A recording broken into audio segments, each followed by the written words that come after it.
여러분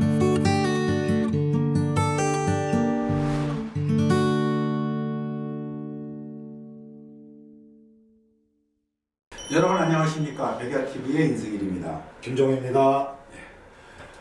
저희가 지난 시간에는 정말 난공불락의 요새 심리평에 대해서 정말 상세하게 말씀을 해주셨고, 그때 당시에 막사 또 군수품 모든 것들을 이렇게 아울러서 만들어내기도 하고 하는 아주 천혜의 요새를 쭉 설명을 해주셨습니다.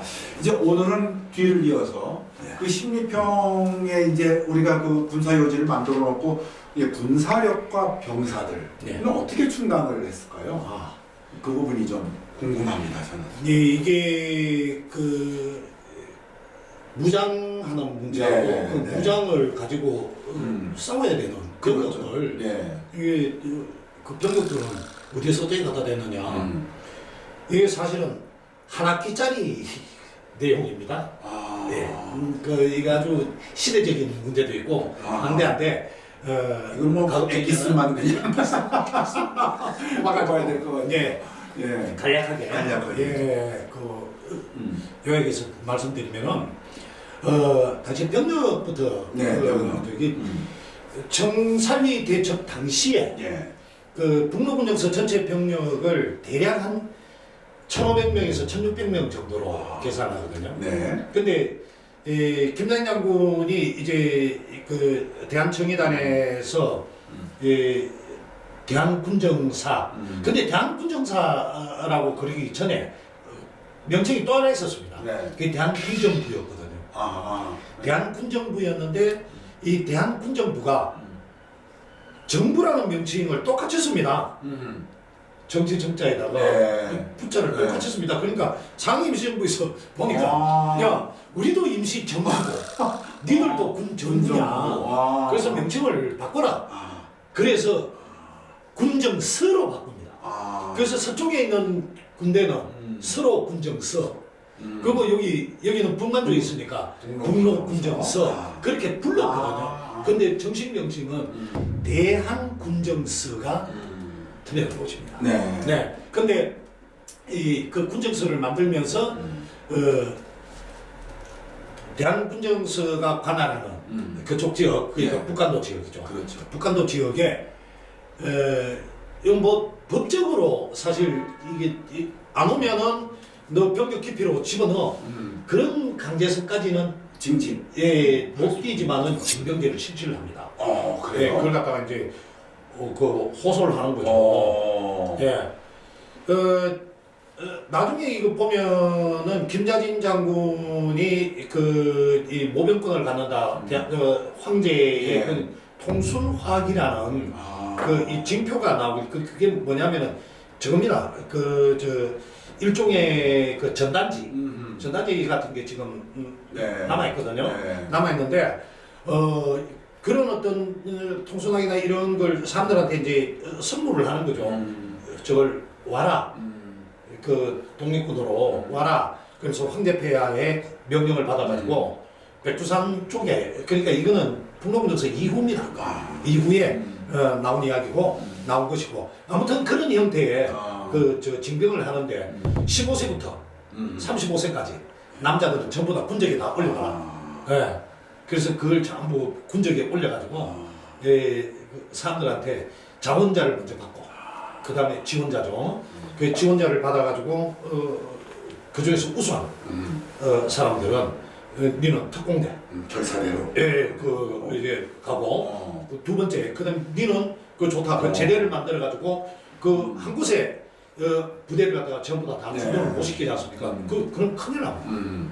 왜냐하면 적 공격이 한꺼번에 다 몰살되게, 그러니까 워낙 병력이 많다 보니까, 그러니까 대감자에도 일개제대, 또 뭐 저기 라자구에도 일개제대, 분산시켜 놓는 거죠.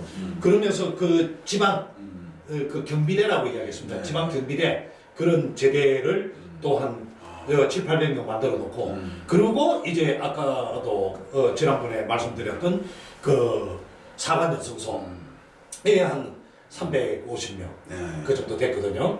그래서 근데 이 병력들이 계속 이 양성이 되면서 지금 제가 이야기했던 요 병력 숫자는 뭐냐면은 일본군이 네. 지금 저 북로군정서에 지금 양성했다라더라라고 하는 그 보고 시점, 그 시점에서 자기들이 이제 그 첩보를 통해 가지고 알았던 그 명확한 네. 그 인원 숫자지. 예, 편제를 보면은 약 1,600명 정도 된다. 왜? 당시의 편제를 어떻게 했냐면은 지금 우리 한국과 같이 뭐 사각 편제나 삼각 편제 이런 그 편제하고는 조금 달라요. 네. 2개 소대를 1개 중대로 하고 1개 소대는 50명 단위로 1개 소대를 했습니다. 그러니까 1개 중대는 100명이 되죠. 그렇죠. 4개 중대를 1개 대대로 했습니다. 그러면 1개 대대는 400명이 되죠. 그렇습니다. 그 4개 대대를 편제를 했다 그러거든요. 그러면 4, 46, 1600명이 되죠. 그래서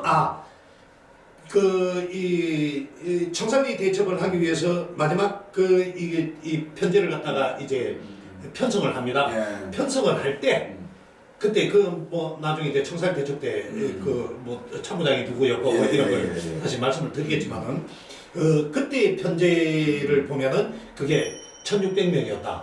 그리고 특공대 600명, 그리고 저 여행대, 그러니까 사관 연습소 졸업생들, 그야말로 최정예 장교급 그 생도들, 이 사람들하고 합치면은 한 800명. 종합 전술을 다 익힌 정도의 실력이 돼야 되겠죠. 여기 있는 사람들은 우리 지금 육군 훈련소. 예. 그 과정 정도로 다 끝냈다고 봐야 됩니다. 왜냐하면은 사관 연습소는 6개월 과정을 했지만은 6개월 과정이라는 것은 실험무관학교도 6개월 했거든요. 훈련 강도가 셌을까요? 엄청 셌죠. 아침 9시부터 11시까지 오전 일과를 곧 2시간 간단한 것 같죠. 근데 밥 먹고 나서 오후에는 또 오후 일과부터 저기 야간까지. 야간. 해 떨어질 때까지.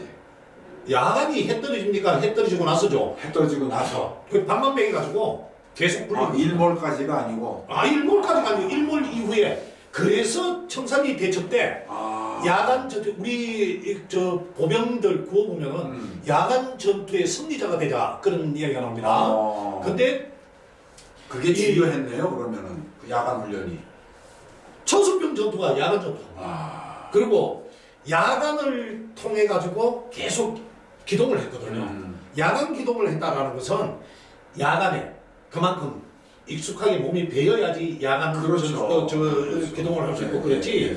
그게 적응이 안 되면 안 됩니다. 그래서 훈련 강도는요. 제가 아까 보병 조전 이야기 했지 않습니까? 일본 보병 모전을 응용했다고. 일본 분들보다 일본 분들은 사실 이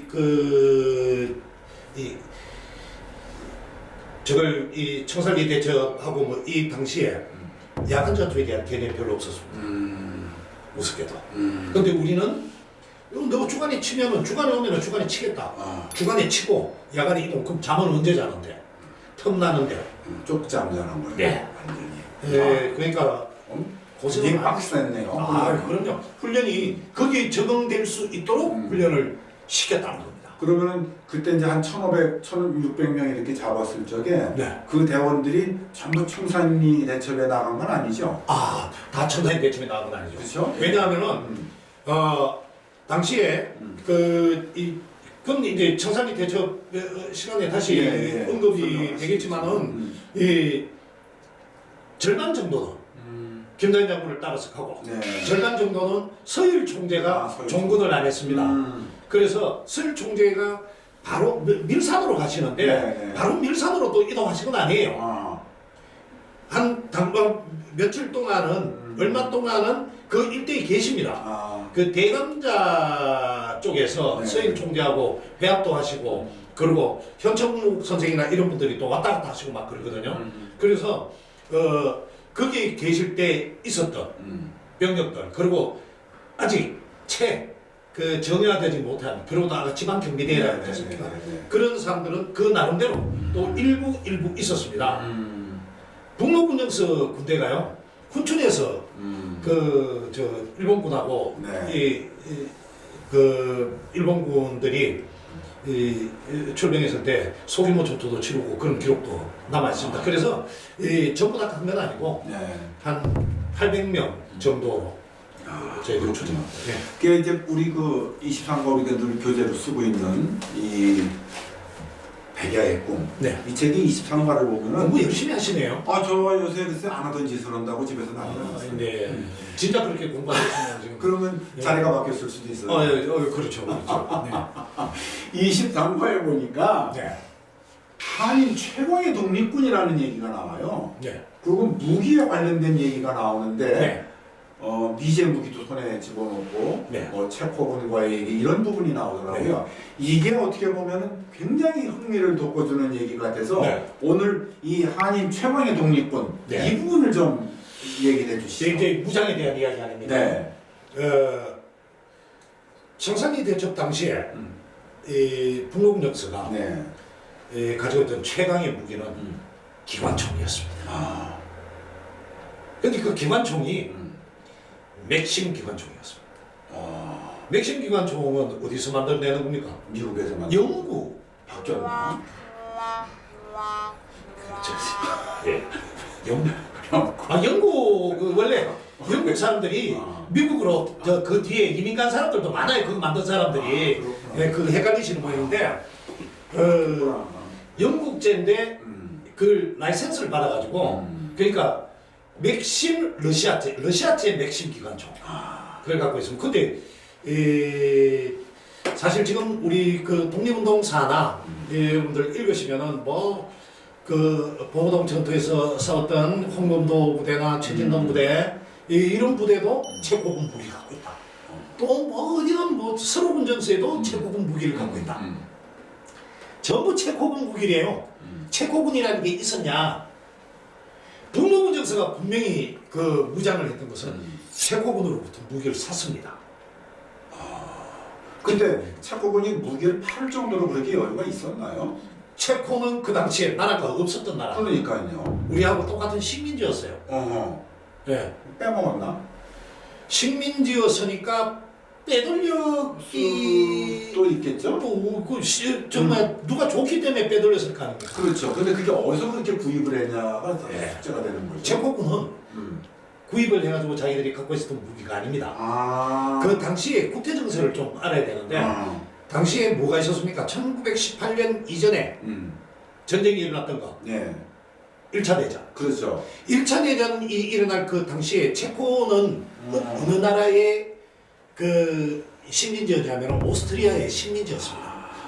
1차 대전을 발발시킨 주축국이 저 오스트리아입니다. 그렇죠. 예. 네. 오스트리아, 헝가리, 그리고 터키. 예. 그런데 체코군이 예. 그 러시아 무기를 공급받았다고 그러거든요. 러시아 무기를 공급받았다고 이야기를 하는데 러시아 무기를 공급을 못 받았습니다. 네. 오히려 전화의 무기일지도 모르죠. 어떻게 됐냐면은 그 우리가 왜 강제 징병을 했지 않습니까? 그렇죠. 그 일제강점 기에 그렇듯이 오스트리아도 식민지였던 체코에서 젊은이들을 차출합니다. 차출해가지고 오스트리아 군복을 입히고 오스트리아의 그 군대로 이 체코군을 갖다 참전을 시킵니다. 그때 2차 대전 때도 독일이 결정적으로 패전의 길로 들어선 그것이 그 원인이 나폴레옹도 그랬듯이 러시아 소련 침공이었지 않습니까? 근데 그때도 제일 격렬했던 제일 참혹했던 그 전투가 서부전선 이상 없다가 동부전선이 참혹했습니다. 이게 러시아와의 전선이었거든요. 그 프랑스와의 전선이 서부전선이고 그리고 이 동부전선은 러시아와의 전선이었습니다. 그래서 그 동부전선에다가 체코군을 집어넣었는데 체코군들도 독립군도 있었고 예, 저항 세력이 있었죠. 그래서 이 오스트리아한테 막 저항을 하고 그러는데 군대를 집어넣으니까 심정적으로 오스트리아보다 러시아가 제정 러시아가 훨씬 더 친근했던 겁니다. 그 우리가 김준엽 선생이나 이런 분들이 그 저기에 그 징병돼 가지고 끌려가 가지고는 탈출하셔가지고 그 장준하 선생, 김준엽 선생이 대표적인 분들 아닙니까? 그분들이 상해 임시역으로 가셔가지고 이지대 OSS 대원이 되시고 하지 않습니까? 그런 모습입니다. 투입을 하니까 병력들이 틈만 나면 백기 들고 러시아군에 투항을 하는 거예요.